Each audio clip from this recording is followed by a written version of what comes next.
Picture this.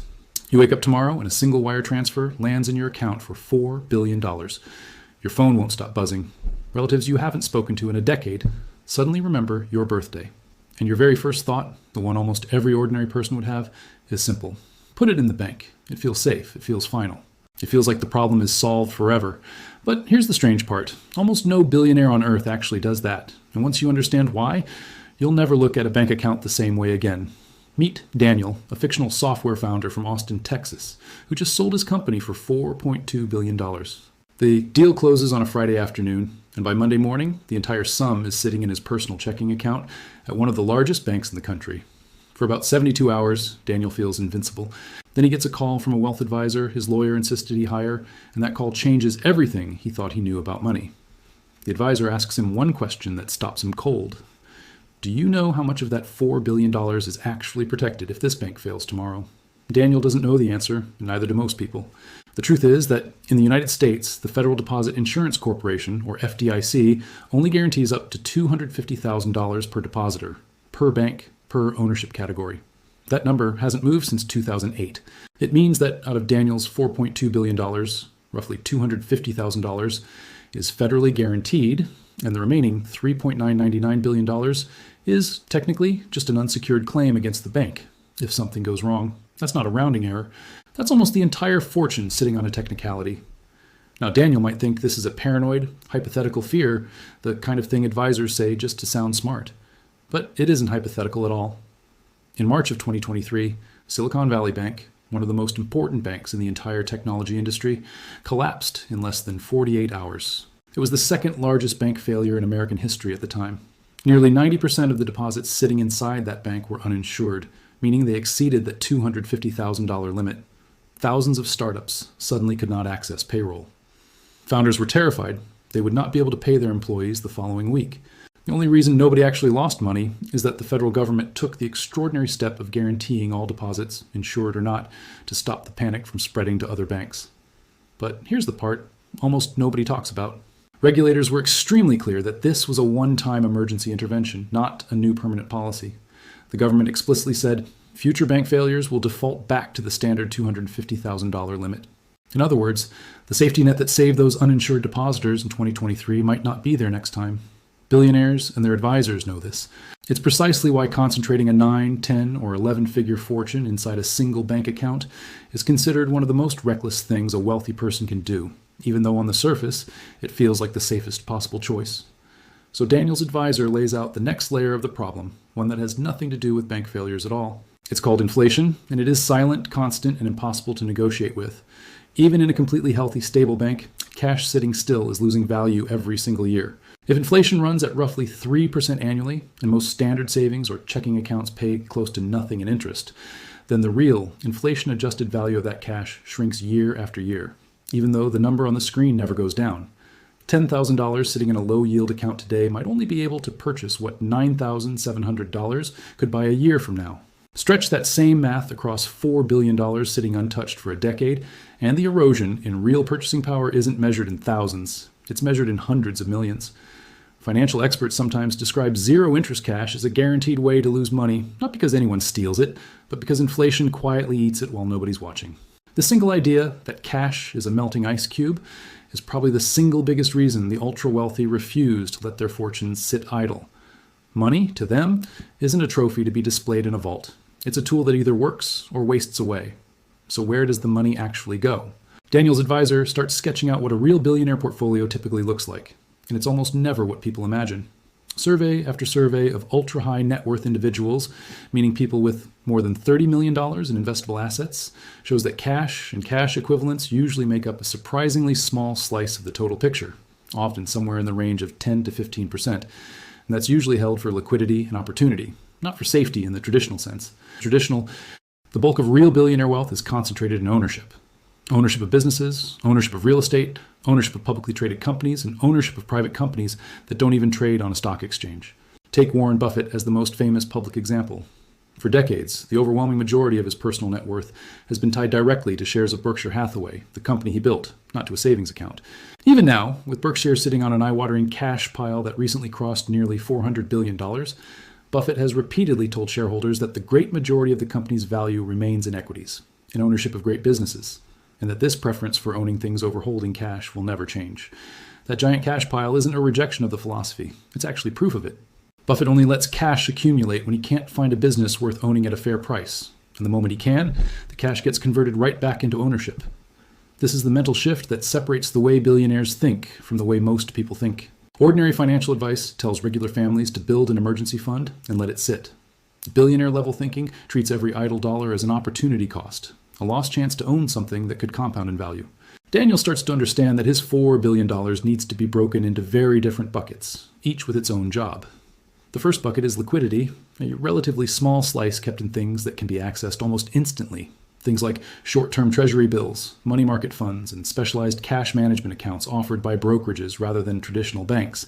These cash management accounts often automatically sweep large deposits across a network of dozens of partner banks behind the scenes, chopping the money into pieces small enough that each slice stays under that $250,000 insurance limit. It's a clever workaround that lets someone technically keep FDIC protection on a much larger sum without personally opening 100 different bank accounts. The second bucket is public equities, shares of established, profitable companies that can be bought and sold quickly if needed, but that also have decades of history showing they tend to outpace inflation over long stretches of time. The third bucket is real estate, and this one surprises Daniel the most once he understands the mechanics.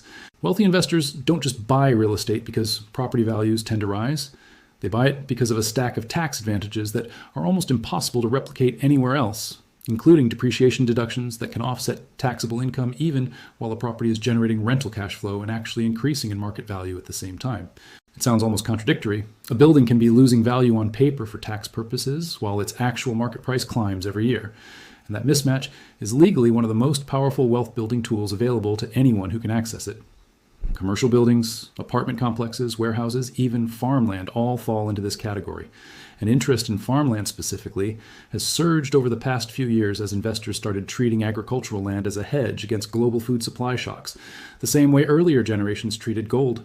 The fourth bucket is private ownership, meaning stakes in businesses that don't trade on any public exchange at all.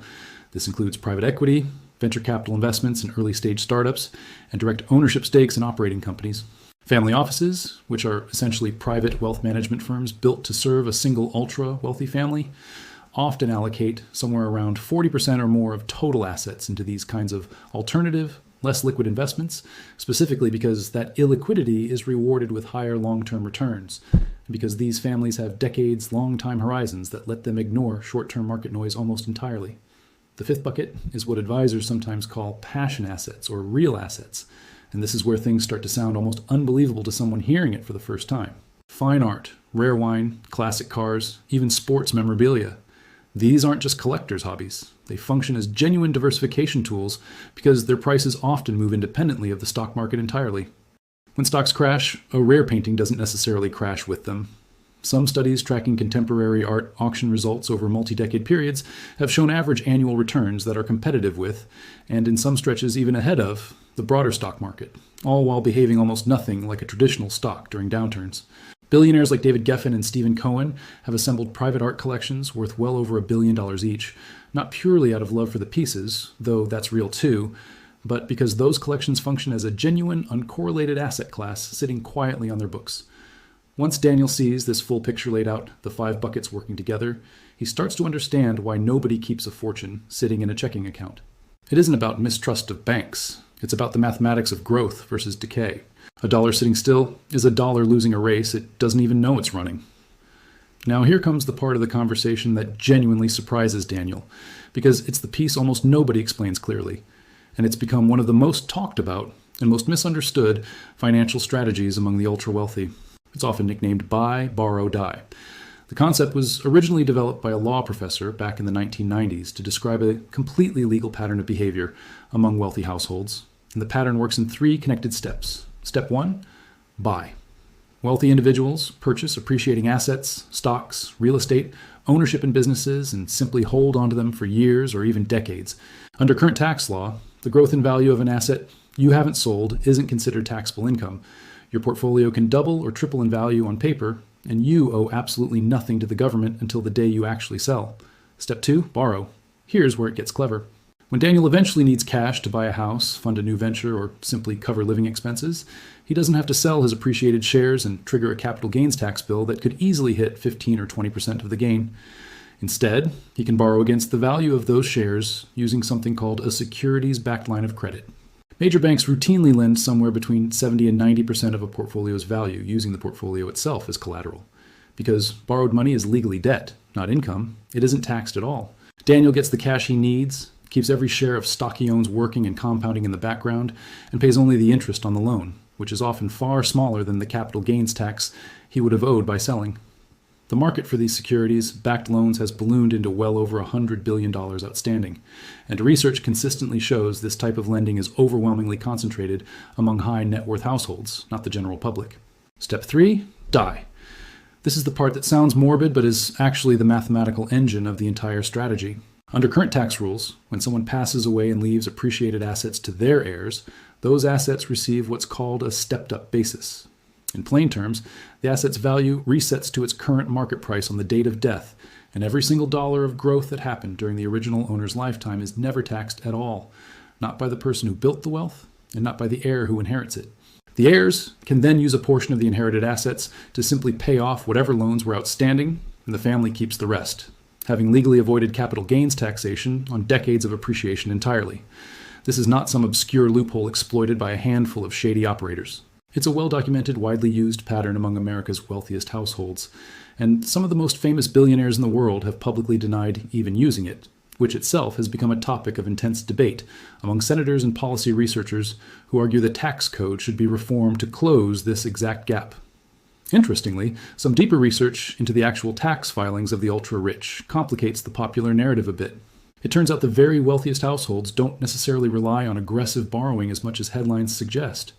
Instead, many of them earn substantial taxable income through salaries, dividends, and realized gains, spend only a small fraction of it, and simply let the rest compound untouched, while unrealized gains build up completely tax-free in the background. The borrowing strategy is real, and it is powerful.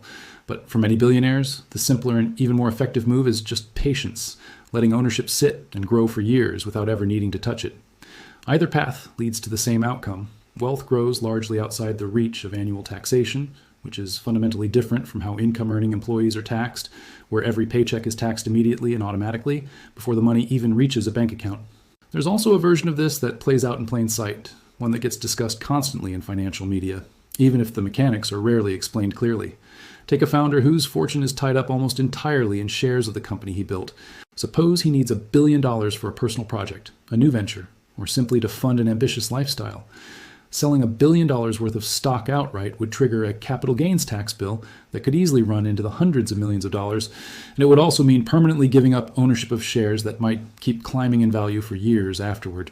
Borrowing against those same shares at a low single-digit interest rate instead means he might pay only a small fraction of that in annual interest, while keeping full ownership of the underlying stock. If the stock's value continues rising faster than the interest accumulating on the loan, he effectively comes out ahead on both sides of the transaction, richer from the stock's growth and never having triggered a taxable sale at all. This exact pattern, borrowing against a concentrated stock position instead of selling it, has become such a well-known feature of extreme wealth that it now attracts direct scrutiny from lawmakers, some of whom have proposed new rules that would specifically tax large loans backed by unrealized gains. None of those proposals have passed so far, which is exactly why this remains one of the most powerful tools available to anyone whose net worth is tied up in a single appreciating asset. Daniel also learns that banking itself looks completely different once a fortune crosses into the billions. Private banks and dedicated wealth management divisions at major institutions offer accounts built specifically for ultra-high net worth clients, complete with a dedicated banker who answers calls personally, waived fees on transactions that would otherwise cost ordinary customers real money, and access to lending products that simply aren't advertised to the general public. These relationships aren't about status symbols. They exist because moving billions of dollars efficiently, quietly, and quickly requires infrastructure that a standard retail bank branch simply isn't built to provide. On top of that, many wealthy families layer in charitable giving as both a genuine act of generosity and a strategic financial tool. Donating appreciated stock directly to a foundation, rather than cash, allows the donor to avoid capital gains tax on that stock entirely, while still claiming a deduction based on its full current market value. Many of the most famous philanthropic foundations in the world were seeded almost entirely with donated shares rather than cash for precisely this reason, creating a structure that supports meaningful causes while simultaneously preserving decision-making control over enormous pools of capital. It's a strategy where the line between generosity and financial engineering blurs, and both things can be true at the same time. Even smaller allocations get thoughtful treatment. Gold and other physical commodities typically make up only a tiny sliver of an ultra-wealthy portfolio, often around 2 to 3%, used mainly as a hedge against extreme scenarios rather than a primary growth engine. Cryptocurrency occupies an even smaller and more debated corner, with many family offices remaining cautious, though a growing minority have begun treating it as a legitimate, if volatile, piece of the diversification puzzle. The consistent theme across every single one of these choices, from gold to crypto to fine art to farmland, is that nothing sits idle and nothing sits alone. Every asset is chosen because it either grows, protects against a specific risk, or moves independently enough from everything else in the portfolio to smooth out the bumps when one part of the economy stumbles. Daniel starts to realize that being wealthy isn't really about the size of the number in an account. It's about the structure surrounding that number. Two people can each have $4 billion, and one of them can be losing purchasing power every year to inflation while exposing almost the entire fortune to a single point of failure, while the other has diversified across dozens of asset types, borrowed against depreciation instead of selling it, and structured an estate plan that shields future generations from an enormous tax burden.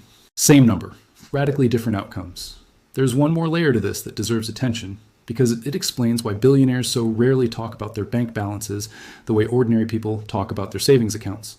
For someone worth hundreds of millions or billions of dollars, being cash poor relative to net worth is actually completely normal, almost expected. Net worth is simply the sum of everything a person owns: businesses, real estate, art, stock, minus whatever debts they carry, and it has almost nothing to do with the amount of spendable cash sitting in a checking account at any given moment. A person could be worth $200 billion on paper and still have what feels like a surprisingly modest amount of actual liquid cash sitting around at any one time, because nearly everything of value is tied up in ownership stakes that would take time and sometimes trigger enormous tax consequences to convert into spendable dollars. This is exactly why lines of credit backed by securities or real estate have become such a central tool. They let a person access the economic value of their wealth without ever having to dismantle the underlying ownership that's generating that wealth in the first place. Daniel's advisor sums up the entire philosophy with one final idea before their meeting ends. Ordinary financial advice tells people to save money and protect it. Billionaire-level thinking tells people to deploy money and multiply it, while only keeping the smallest slice necessary for safety and flexibility. Cash, in this worldview, isn't the finish line. It's just fuel meant to be converted into ownership as quickly and efficiently as possible, because ownership is the only thing that has historically outpaced inflation, outpaced taxation, and outlasted a single human lifetime.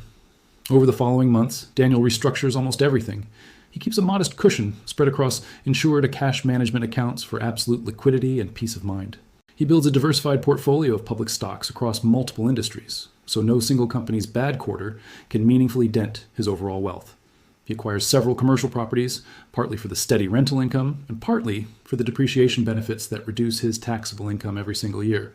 He commits a portion of his fortune to venture capital funds investing in early-stage companies, accepting that some of these bets will fail completely while understanding that a single enormous winner could outweigh every loss combined. He even sets aside a small allocation toward a handful of significant art pieces, not primarily as a hobby, though he genuinely grows to love the collection, but as a genuine hedge that behaves nothing like the stock market. And crucially, he works with estate attorneys to structure trusts that will allow his eventual heirs to inherit these assets with a stepped-up basis, protecting decades of future growth from being taxed away the moment he's gone. Somewhere around the second year of managing this new reality, Daniel makes a decision that many people crossing into extreme wealth eventually make. He builds what's called a family office, essentially a private company whose only client is his own family, staffed with investment managers, tax specialists, and legal advisors whose entire job is protecting and growing this one fortune. It sounds excessive to an outsider, but the math actually supports it. Running a dedicated family office typically costs somewhere around $1 million a year or more, which sounds enormous until it's measured against a multi-billion-dollar portfolio, where even a small improvement in tax efficiency or investment performance can be worth many times that cost every single year. Family offices like this exist all over the world today, collectively managing trillions of dollars, and the largest ones, built by figures like Bill Gates, oversee investment portfolios spanning public equities, real estate, energy, agriculture, and dozens of other sectors, all coordinated through a single unified strategy rather than being scattered across disconnected accounts. Daniel's own team starts by writing something called an investment policy statement, a formal document that spells out exactly how much of the portfolio goes into each bucket, how much risk the family is willing to tolerate, and what triggers a rebalancing decision. One of the advisors at his new family office puts it in a way that sticks with him. An investment policy is something you write while you're thinking clearly, so that when fear or greed eventually clouds your judgment during a crisis, you have something rational to fall back on, instead of making an emotional decision with billions of dollars on the line. This becomes especially important because alternative investments, the private businesses, the real estate, the venture capital stakes, don't behave like stocks that can be sold with a single click during a moment of panic. Getting out of a private equity commitment early, if it's even possible at all, often means accepting a steep discount, sometimes as much as 30% below the actual value of the investment, just to find a buyer willing to take it off your hands quickly. This is exactly why liquidity planning becomes such a serious discipline at this level of wealth. Daniel's team maintains multiple layers of accessible funds, an immediate layer for day-to-day needs and unexpected expenses, a medium-term layer parked in short-duration bonds and treasury instruments that can be converted to cash within days or weeks without any real loss, and a long-term layer locked into private investments and real estate that might not be touched for 5, 10, or even 20 years. This tiered structure means Daniel never has to make a panicked decision to sell a great long-term investment at a terrible moment just because he needs cash for something urgent. The short-term bucket absorbs those needs, so the long-term bucket can keep compounding undisturbed. A financial storm does eventually arrive, roughly 3 years later, when interest rates spike unexpectedly and markets swing violently for months on end. Daniel watches the value of his stock portfolio dip noticeably during the worst weeks. But because his wealth isn't concentrated in any single asset class, the decline in equities is partially offset by rental income that keeps flowing steadily from his real estate holdings, and by the fact that his art collection barely moves at all during the turbulence, precisely because it was never correlated with the stock market to begin with. He doesn't panic because he was never depending on any single asset to carry the entire fortune. This, in the end, is the real answer to the question everyone eventually asks. Why don't billionaires just keep their money in the bank? It isn't because banks are dangerous or untrustworthy in some dramatic conspiratorial sense. It's because a bank account, by design, is built for convenience and modest safety, not for growth. And definitely not for protecting a 9 or 10-figure fortune from inflation, taxation, or a single institutional failure. Wealth at that scale isn't measured by a static number sitting in an account. It's measured by ownership, by diversification, by the ability to access value without destroying it, and by a structure built to survive not just market cycles, but entire generations. The single biggest lesson hiding inside all of this isn't really about billionaires at all. It's about a mindset that applies at every level of wealth, whether someone has $4 billion or $4,000. Cash sitting completely idle is quietly losing a fight against inflation every single day, whether anyone notices or not. Diversification isn't just a buzzword thrown around by financial advisors trying to sound sophisticated. It's the actual mechanism that lets a fortune survive a crisis instead of being wiped out by one. And the wealthiest families on the planet don't obsess over how much cash they can accumulate and hoard. They obsess over what that cash can be converted into, and how efficiently it can be structured to grow, protect itself, and eventually pass on to the next generation, with as little friction and as little tax as legally possible. Money was never meant to sit still. It was always meant to work. Think about the difference this way. A dollar kept in a drawer, or in an account earning almost nothing, is a dollar that has already started shrinking the moment it arrives, even if the number printed on a statement never changes. A dollar converted into ownership, whether that's a share of a growing company, a piece of productive real estate, or a stake in a private business, has at least the chance to grow faster than prices are rising, faster than taxes can erode it, and long enough to be passed down without being cut in half by the tax code along the way. That's the entire secret hiding behind every billionaire's financial life. And it isn't really a secret at all when someone lays it out step by step. It's simply a different relationship with money itself. Most people are taught from childhood to save, to protect, to keep money safe in a place where it can't be touched or lost. That advice isn't wrong for building a foundation. An emergency cushion genuinely does need to exist for anyone at any income level. But once that foundation is built, the wealthiest families on the planet stop treating cash as the goal and start treating it as raw material, something to be shaped into ownership as quickly and intelligently as possible. They spread that ownership across businesses, property, public markets, private markets, and even passion assets that most people never think to consider, precisely because no single asset, no matter how safe it seems, can be trusted to carry an entire fortune alone. They borrow against growth instead of selling it away, preserving both the asset and its future upside while still accessing the cash they need today. And they structure everything, right down to how assets pass to the next generation. With the same intentionality, most people reserve only for picking which bank to use. None of this requires billions of dollars to start applying. It requires a shift in thinking, the recognition that an idle dollar is a dollar quietly losing a race against inflation, that diversification isn't optional decoration, but the actual mechanism that lets wealth survive a crisis instead of being destroyed by one, and that the goal was never simply to have money, but to make that money work relentlessly year after year, long after the person who first earned it is gone.